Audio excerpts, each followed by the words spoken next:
Welcome to the JJ Virgin Lifestyle Show with celebrity nutrition expert, fitness Hall of Famer, and four-time New York Times bestselling author, JJ Virgin. JJ is a warrior mom whose knowledge and expertise have helped change hundreds of thousands of lives with over 3.5 million podcast downloads and appearances on Dr. Phil, Dr. Oz, The Today Show, Rachel Ray, Larry King Live. Whoa. This show is about you, not about me. I want to help you find practical, real-world ways to dial in your health and mindset so you can finally lose that weight and feel strong and energized. Stop settling for less than your personal best. It's time to find out how to look and feel better than ever. And I'll be right here with you the whole way. Hey, it's JJ, and welcome to a bonus episode. And I say bonus episode because I have decided to add in some of my own episodes. It used to be when this podcast just started out, it was just me. And then I thought, I have so many awesome friends out there. I'm going to bring them on in.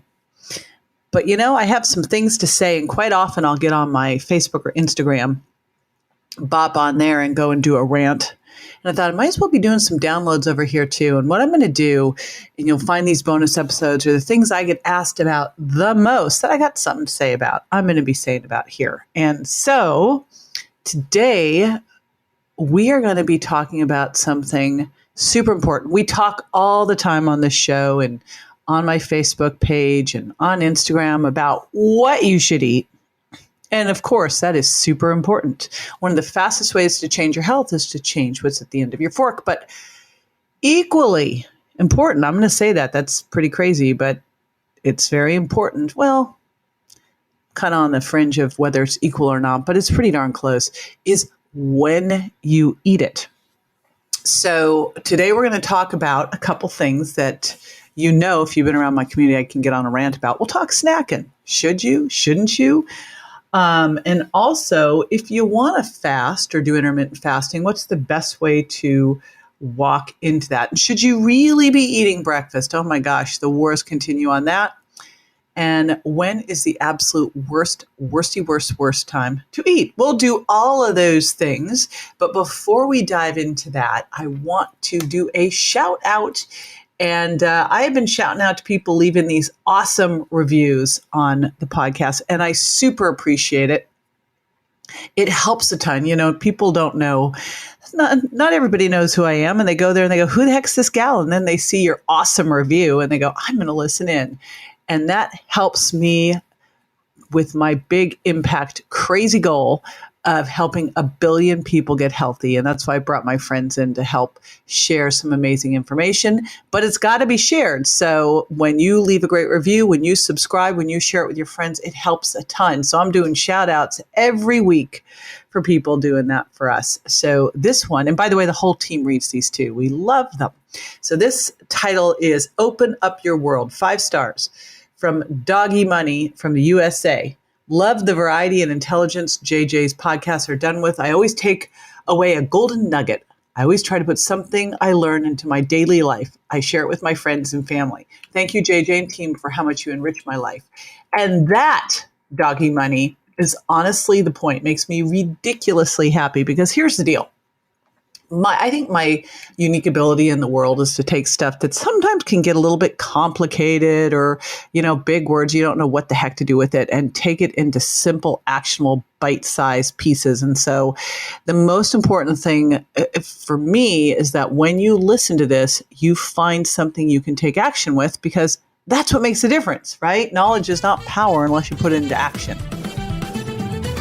Alrighty, welcome to today's podcast. And it's me, JJ, here, getting on a rant about eating by the clock. I talk a lot about eating by the plate. And in both the Virgin Diet and the Sugar Impact Diet, I have you eating by the plate, which is really the trifecta of healthy fats, clean protein, and fiber from non-starchy vegetables, lots of them, and a little bit of slow, low carbs. But beyond just eating by the plate, you also want to eat by the clock. And this really came to pass early on. I was actually used to go around the country and teach this course to doctors called Overcoming Weight Loss Resistance. And part of what I had in that course, and it was all about all the things that could get in the way of you losing weight or cause you to gain weight. And one of the things I had in that course is the recommendation. I shudder now at this, but I just I'm so thankful someone challenged me on it, made me think. And, quite often we can get stuck in a paradigm just because we've always done it. So this is the case with this. I was teaching people to have breakfast, a snack, lunch, a snack, and dinner. Now, thankfully, I hadn't gone even further to add the snack after dinner that I've seen out there in some of these popular diets, but still, that was bad enough. And one of the doctors questioned me, and I'm like, at the time, it was when I was doing Dr. Phil's weight loss challenges. I think I was, into my second year of doing those. And the doctor was like, why are you having people eat all day long? And I'm thinking, well, it's in the book Dr. Phil wrote. I'm like, I don't know. And it made me realize that I didn't grow up eating that way. We didn't used to eat this way. And then all of a sudden, when we started lowering the fat in our meals, because we all became so fat phobic, thinking fat was what was making us fat, the end result was we pulled the fat out. We ate a lot more carbs and sugar, and we were hungry all the time. So we had to have breakfast, lunch, and snack. But the reality is, when you are eating fat, fiber, and protein, that trifecta for satiety, appetite control, and blood sugar balance, you should be able to go 4 to 6 hours without eating again. And today we're talking about meal timing and intermittent fasting and fasting. If you do want to move into doing some intermittent fasting, and hopefully after today's talk you will want to, you definitely want to make sure that before you step into that, you've gotten yourself to the point where you can go 4 to 6 hours between meals. Otherwise, you're never going to last for a 12 to 16 hour overnight fast or a couple days of a water fast. So that's the first thing, is we have to make sure. And so I like to, in all that I do, think about adding before I take away. Because I found early on in health and weight loss that if I pulled out food and didn't give people other better options or start with that, boy, people could actually get themselves in far much more trouble. So first thing that I want you to think of is start to make sure that each of your meals has clean, lean protein, grass-fed beef, wild salmon, pastured chicken and pork, and healthy fats. You can get those from things like wild fish, ghee, avocado, olive oil, raw nuts and seeds. I like to actually dehydrate those, better to digest. Lots of non-starchy vegetables, little bits of slow, low carbs, things like if you're not paleo, using some legumes. If you are, maybe some wild rice or cold potatoes for the resistant starch. Bottom line, when you put these things together, the protein and the fiber slow down stomach emptying. That's going to help you feel fuller longer.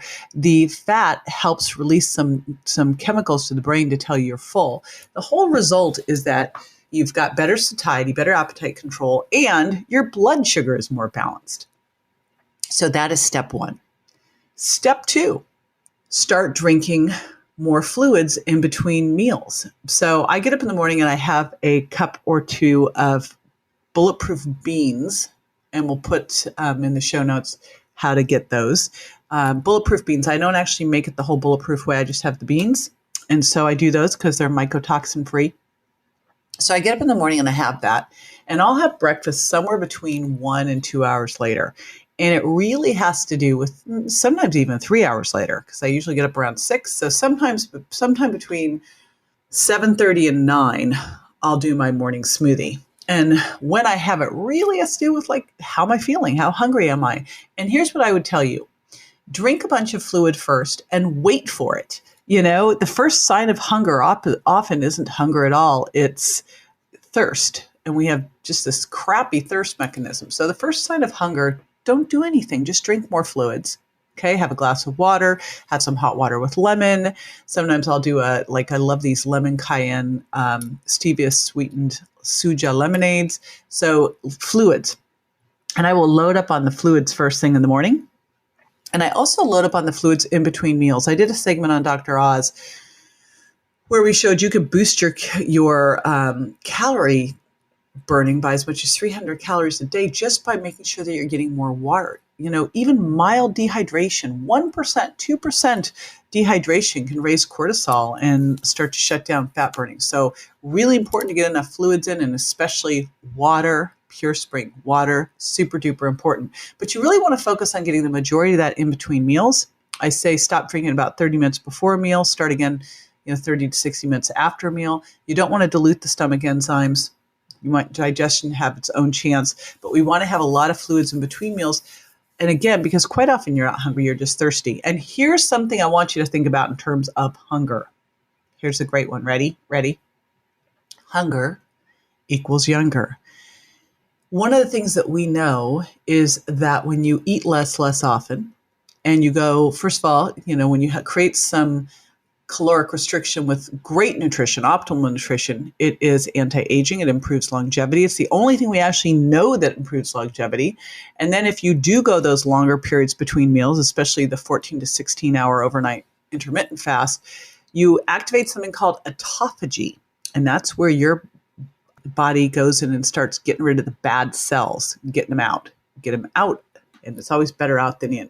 So first thing, the plate. Second thing, fluids. And especially before bed. If you're hungry before bed, do not go in the kitchen. That is the single worst time ever to eat. I mentioned that there was the worst time. It's at night. You really want to make sure that you've stopped eating 3 to 4 hours before bed. Because when you're eating, you suppress something called ghrelin. And you actually want ghrelin or ghrelin, said both ways. You want that high at night that triggers the release of growth hormone. So you also don't want to eat right before bed because just mechanically, it can cause some esophageal reflux just from lying down with still food in your stomach. So this is a no-no. 3 to 4 hours before bed, shut the kitchen. You're probably not hungry anyway. You're probably just bored, sniffing around. Get out of there. Go get in the bathtub. Stay there. That's always my suggestion because you can't eat if you're in the bathtub, I would think. I mean, I guess you could, but wouldn't that be a weird thing? So now you've stopped eating 3 to 4 hours before bed. You eat somewhere between an hour, 2 hours, 3 hours in the morning. I find most of the time I need to eat within 2 hours of waking up. Sometimes on the weekend, I'll go a little later. And I'm convinced that your ability, I tend to be hungrier in the morning, not hungry at night. And I'll see people who are just the opposite. And I'm convinced that probably has something to do with our circadian rhythm, our own clock. There are people who are night owls and there's people who are early birds. I'm an early bird. And I think for a lot of the night owls, they're probably more night eaters than morning. But regardless, stop eating 3 to 4 hours before bed. Do not stay up later, though. That is not, I ate late, I'm going to stay up till 2. No, don't do that. And quite often you can shut down your evening hunger pangs just by having a glass of water. So there's an easy solution to that as well. All right, so we've got eat by the plate with that trifecta, start doing all the fluids in between meals, start stretching out your meal time. So we're eating within 1 to 3 hours of waking up. We're stopping eating 3 to 4 hours before bed, and you're going to eat every 4 to 6 hours. So let's say I got up at 6 and had breakfast at 8. I might have lunch around 1. And then I'll have dinner around, say, 6, and then I'll go to bed at 10. See how that works? Easy. Super easy, easy peasy. Now, in a perfect world, too, you would go to the gym, work out, come home, have your meal. And then at night, we'll have a meal, and then we'll go and take the dog for a walk. Pretty easy walk. She's 6 pounds. We're not going 10 miles, but I especially like on my hard workouts to try to come home and eat within the hour after the workout. When I can do that, super awesome. I've been also trying, I haven't been super successful, full disclosure, but I'm working on it. So I'm going to say it here because then that makes me it holds me accountable. So mention this when you see me in a Facebook or Instagram live, is getting up and doing a little high intensity interval training in the morning before I eat anything. Super fasted. Okay. So now what I want you to do during the week, your goal is to get to do a 12-hour fast. So that means that if you eat dinner at 6, you don't eat breakfast before 6 in the morning. You can see how easy that is because reality is if you have dinner at 6, you're probably not eating breakfast till 7 or 8. And ideally, if we can do a 12 to 14 hour fast on most days, that's really the goal. But here's what I want you to do. And I actually have this in my Power Plant Cleanse program. I have a couple days of my Power Plant Cleanse days. And on those days, I have you skip a meal, have 2 meals, have a late breakfast, lunch, kind of a brunch, and an earlier dinner. And that works better for me. Some people might go, oh, you know what, I'm better just having lunch and not having breakfast. I find, and especially for a lot of women, we do better just having a little bit later breakfast, say maybe about 10, and then I'll have dinner around 4. And I'm totally cool with that. I can easily skip dinner. I can't skip breakfast. So see how you feel there, because here's the one rule I know. There's no rule. It's really, you want to have that 16-hour fast, but you have to find out what works best for you. And again, by the time you start to do that, you've already added the right meal in. You've already put the fluids in between meals. You've already kicked the snacks out. And why are we kicking the snacks out? Because let's think about what happens when you eat. When you eat, you raise blood sugar. When you raise blood sugar, you raise insulin. Insulin comes up to bring blood sugar back down. If you have breakfast at 8 and then you have a snack at 10, your insulin really hasn't had time to come all the way back down. It's slow acting. And so then you eat again and you push blood sugar back up and insulin gets bumped up a little higher. And then you bring blood sugar back down. And then now it's noon and you eat again and insulin's never had time to come down. Can you see the problem? You're keeping insulin up all day long. Pro-inflammatory, can make you a little bit insulin resistant. Your receptors start to have trouble hearing it. And basically makes it hard for you to burn off fat, because when you're more insulin resistant, when insulin's around all the time, your body gets bad at burning off fat. We want to create some really good metabolic flexibility. We want your body good to burn fat, to burn carbs, and if necessary, to burn protein. And so that's what we're teaching you how to do, is get back to that, to be able to go. And one of the signs that you're a fat burner, not a sugar burner, that you can do both, switch it around, is to be able to go 4 to 6 hours between meals. Another sign is that when you're losing weight, you're losing your waist. If you are losing weight, but you're not losing fat, you're not losing your waist, you're actually making yourself worse, not better. So that is super duper important to do. Once you're able to do that, again, now you can start to look at, hey, do I want to try to do a water fast for a day or a couple of days? Or maybe I want to do a, bone broth fast for a couple of days. So, and that's what actually, when I got my colonoscopy, that was how I did it. I did it as a bone broth fast. But I move into those by first, again, I'm going to repeat it. First, eat by the plate. Second, add in the fluids. Third, bump out the snacks. Fourth, start to make sure that you're getting the 12-hour fast, but start to try to move it into 14 hours and then move it into 2 meals and 1 snack if you absolutely need to. And getting that 16-hour overnight fast. All right. And again, why is this so important? Well, what do we know about this? Number 1, intermittent fasting can help balance your blood sugar. It can actually help improve insulin sensitivity, and it can help you with better blood sugar control, and can also help you start to get more metabolically flexible. And it can also help with autophagy, getting rid of some of those bad cells. So there's some great things here that can happen. Just make sure, I remember when all this first started coming out about intermittent fasting, and I'm like, really? I don't buy it. I was on the Today Show with David Chinchinko, who wrote Eat This, Not That. And then he wrote this 8-hour diet. And I was doing my sugar impact diet. He was doing the 8-hour diet. And his whole thing was, now you could eat the not, eat this, not that. Now you could eat the not that, but only during 8 hours. I'm like, that is ridiculous.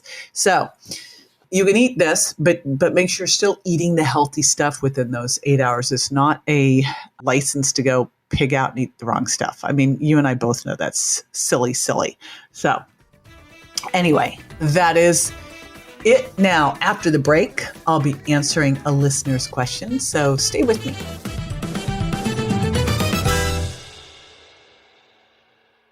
If you're over 35 or under stress, you might not be digesting protein well, and you may decide to take an enzyme product.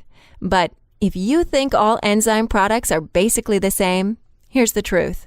Most digestive enzymes help your body digest everything better. Sounds great, except for one thing.